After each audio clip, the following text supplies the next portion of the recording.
Today we're going to talk about Pokemon, or Pokemon if you just want to call it from how it's spelled, but I assure you, if you're watching this video, there's a good chance that you know what Pokemon is before. I mean, it is one of the biggest franchises within, well, not only anime, but even within video games. And I know the series is still ongoing and whatnot, but I'm not taking a look at everything from beginning to end. I'm just taking a look at the Kanto chapter, which is still a fair amount for an anime series. And before I start explaining some things about it, I just want to say one thing is that, yes, I did grow up watching Pokemon and I loved it as a kid. And I have revisited the Pokemon series, well, for quite a few times actually. So I figured I might as well do a review for it. Alright, so here's the basic stuff you need to know. The story starts with a character named Ash Ketchum, or what I used to call him when I was a kid was Ash Ketchup.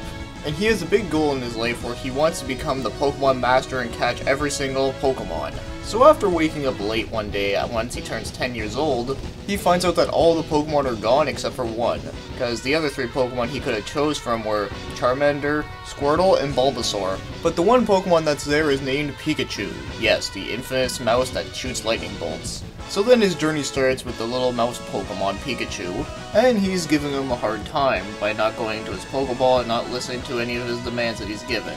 Now Ash manages to piss off some Spearows, and they all happen to try and kill him. Well, in this case it would be, like, defeat him, because, you know, this was done by 4Kids, and they didn't allow people to say the word kill in their shows. But I'll get to that in a moment. So while Ash is being chased by a bunch of Spearows, Pikachu realizes that Ash actually cares about Pikachu, so what Pikachu does is that he defends Ash by defeating all the Spearows by shocking them to death, or just shocking them and they faint, yeah. So along the way after when that whole event happened, Ash meets up with two other Pokemon trainers and they become his friends, such as Misty and Brock. Brock is the gym leader of the Rock Gym. Get it? Brock? It rhymes with rock. Well, in just all seriousness, he's one of those guys that just likes to hit on everything that moves and can be really corny and funny. And then there's Misty, who likes to have all the water Pokemon, who is also the gym leader of the Water Gym, as you would suspect. And she's your typical girly girl who likes to try and straighten Ash and Brock up all the time. And of course Ash is trying to get all of the other gym badges as well. And I find it funny that the reason why Ash got the Rock badge and the Water badge, he didn't even beat them within normal means. He just got them by saying, hey, let's be friends, kind of thing.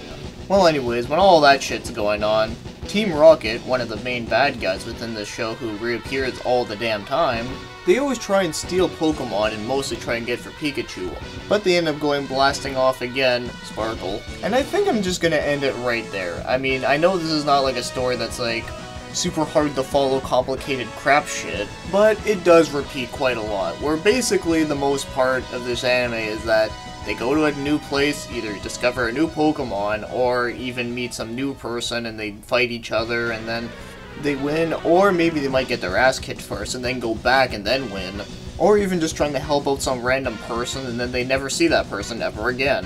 Yeah, I can go on, but anyways, I'm sure that most people know what I'm talking about because, well, there's a good chance that if you're watching this video, then you at least know what Pokemon is and what the basic of it is. So maybe I might have went on a bit too long with it, but I'm also have to explain it some way or another. So for now, let's take a look at other things like the animation.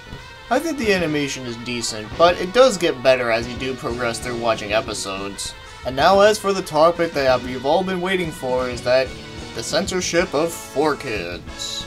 Yeah, not that excited.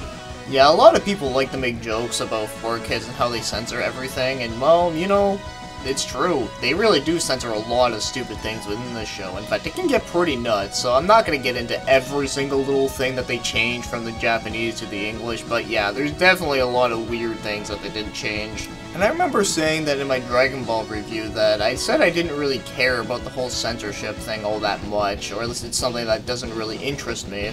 But yes, let me clarify this real quick, is that, yeah, censorship in general is pretty stupid for the most part, but I mean, if there's gonna be something that they just change for real quickly, just for one time, and it's something that you normally wouldn't even notice unless, of course, you looked it up, then, I mean, with small things, it doesn't really matter too much, but I mean, if you're gonna be changing something just because someone got offended from it, I find that is when shit hits the fan. But I'm not going to spend too much time on this, but I will mention one thing, is that there actually was an episode that got banned, and it was called Cyber Soldier Polygon, where it had a huge seizure effect, and it actually started an urban legend. And the story can get pretty crazy, but I'm not going to get into it though, but I figured I might as well mention that yes, there is an episode that was banned, and yeah, it's pretty crazy. Then again, what about Pokemon that isn't crazy? Now as for the voice acting, I'll at least say it's average. But I will say that I do like a lot of the voices that Eric Stewart does, which I have brought up his name before within the Slayers review. But yeah, there's a lot of voices within, like, Pokemon that are kind of annoying, but then there are some that are at least just okay. Even the Japanese one is like that too, at least from as far as I can tell, where, you know, it's just some of the voices can get kind of annoying, and some of them just sound at least alright. So either which one you go, whether it's for the English or for the Japanese, I think both are average as far as I can tell. Now as for the score, and man, this is probably going to be the part that's going to drive some people crazy here, and that is that I'm going to give it a 5 out of 10. Now I know there's going to be a lot of people out there, or at least like the fanboys or fangirls, that are going to get all mad at me and saying how I'm like really stupid, and how I'm gay, and how like, you know, I'm a piece of shit, and how I should deserve to die, or what, all that bullshit.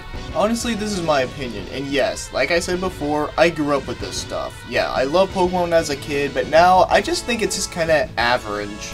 At least the anime, anyway. As for the games, yeah, I still like the games, and even like some of the movies are still pretty good. And the manga's really good too. So there you go, I'm not a hater of Pokemon, I just think the anime is just average. And would you rather me give it like a 4 or something even like lower than that? Because I don't think it's that bad. Actually, I don't even think it's bad at all. It's just, like I said, average. And yeah, there are some parts that are pretty funny and amusing at times, and then there are some parts that I just like because of the nostalgia factor. And just because I have a nostalgia factor for something doesn't mean I have to say it's like amazing or whatever. Although I do like the beginning intro theme of this song, you know, the one that we all like to sing along with each other. Yeah, there you go, there's something I like about it a lot still.